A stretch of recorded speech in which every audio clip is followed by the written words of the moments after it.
Lūdzu vārds paziņojumam Latvijas ministrs prezidentam Krišjānim Kariņam. Labdien visiem!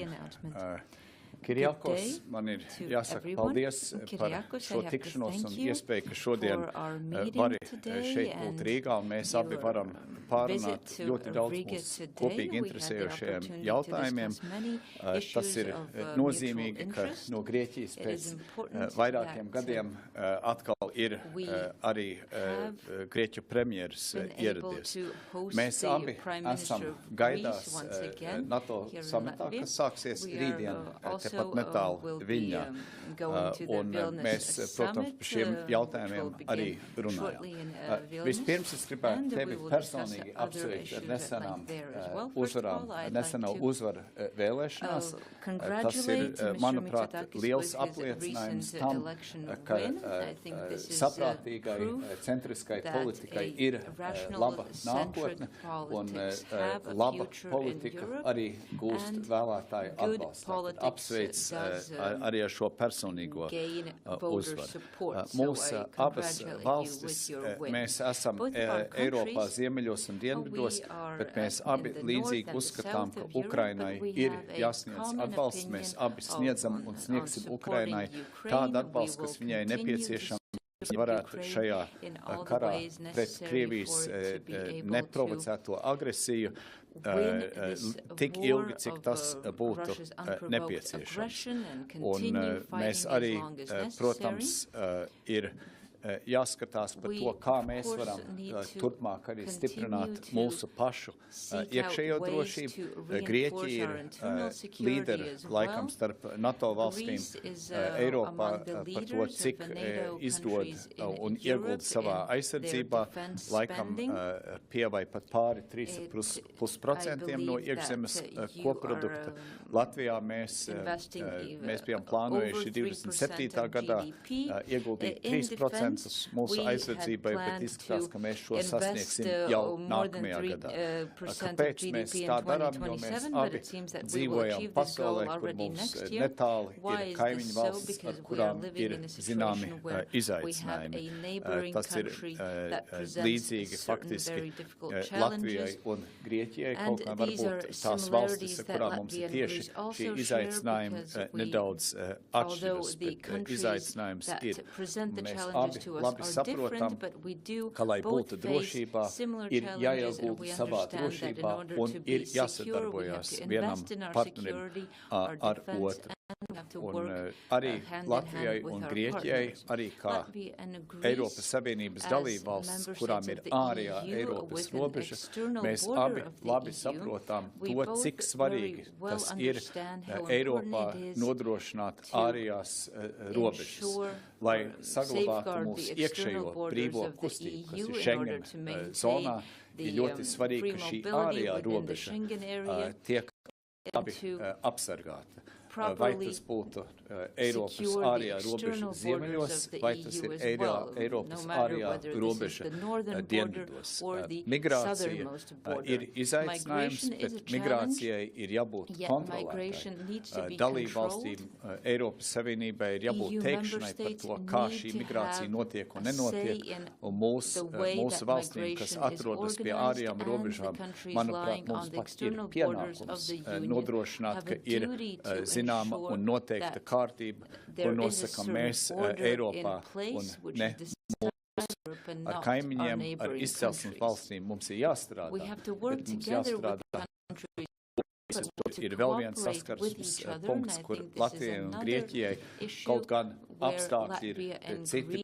Pamat izaicinājums ir tas pats ārējās robežas nodrošinājums. Tātad esam vienoti atbalstīt Ukrainā, esam vienoti ar to, ka ir jāiegulda mūsu individuālā un kolektīvā aizsardzībā NATO ietvaros, un arī, kad migrācijai ir jābūt paredzamai, kontrolētai ar drošām Eiropas Savienības ārējām robežām. Paldies par šodienas vizīti un iespēju runāt mums šīs tik ļoti svarīgās un arī kopīgās tēmas. Paldies. Lūdzu vārds Grieķijas premjerministram Kiриakam Mitsotakim. Well, thank you, Krišjānis, for this very warm welcome. And indeed, it is a great pleasure to be visiting Latvia on a trip which, as you know, we have been planning for some time. And thank you also for your kind words. Indeed, we managed to win a second term focused on politics that actually make a difference in people's lives.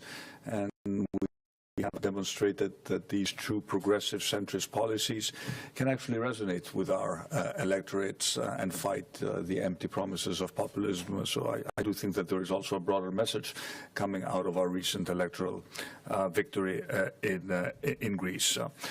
Last year we celebrated the centennial of our diplomatic relations, and I think we have excellent prospects to develop and give new impetus to these relations. We may be at different ends of our continent. There is significant geographical distance between our two countries, but I think we're facing, in a sense, very, very similar political but also economic challenges. I would first of all like to highlight the fact that we've had an excellent level of communication and understanding at the European Council for the past 4 years, where we have debated critical issues of importance for our common European future. I think we saw eye to eye when it came to issues such as the energy crisis, where we fought hard for what Europe eventually decided to do, which was impose a cap on the price of natural gas. But we also passionately,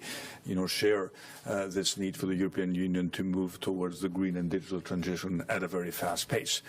But of course, there is no prosperity without security and freedom, and that is why the Russian invasion in Ukraine was discussed, and we have a common understanding that we need to continue to support Ukraine for as long as it takes, with whatever means we can make available to the Ukrainian people in order for them to actually prevail in this conflict. And of course, these issues will also be discussed in the upcoming NATO summit in Vilnius.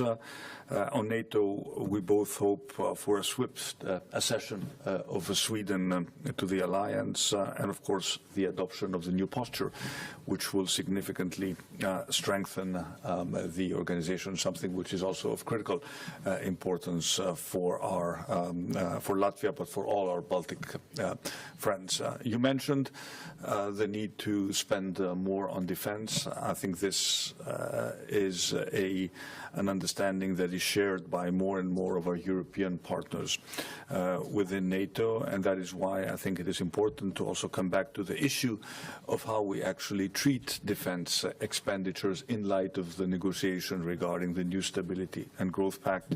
I think that this spending is qualitatively different from every other type of spending, because it is the one type of spending that allows us to remain free and prosper as free societies. And as we will all spend more on defense, the European aspect of defense cooperation also within the NATO umbrella becomes, in my mind, more and more important. You mentioned the challenges of migration.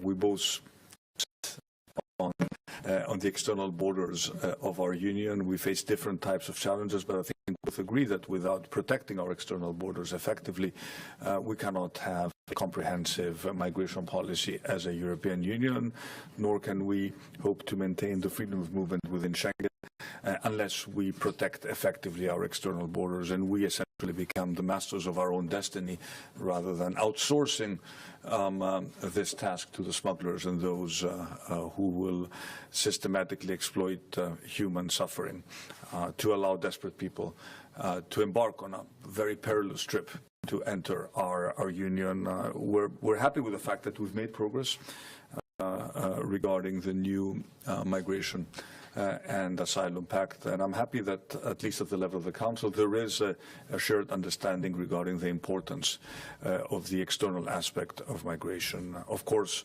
it is not the only solution to the problem, because we need to work hard also on the pact itself. But unless we solve that problem, we will never be able to come up with a comprehensive European solution to a problem which, in our minds is fundamentally a European problem, and it is very unfair for countries such as Greece that sit on the external border of a very dangerous crossing, and I'm referring to the Mediterranean crossing, to be burdened with the task of managing this problem, or being accused of actually not saving people at sea, when this is what our Coast Guard does every day.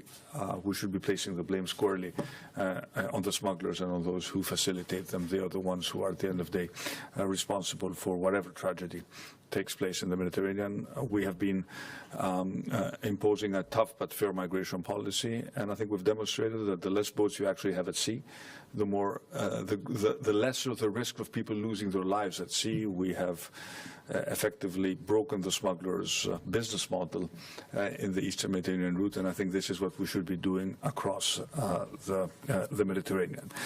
So let me again thank you for the warm hospitality and for the fact that we have significantly strengthened our bilateral relations, and I think we have a much better understanding now regarding your geopolitical concerns, and you have a much better understanding of our geopolitical issues in our part of the world. At the end of the day, this is what the European Union and NATO is all about. It's about understanding each other and stepping up to support each other in times of need. So thank you again for the welcome, and we'll be seeing each other again tomorrow in Vilnius.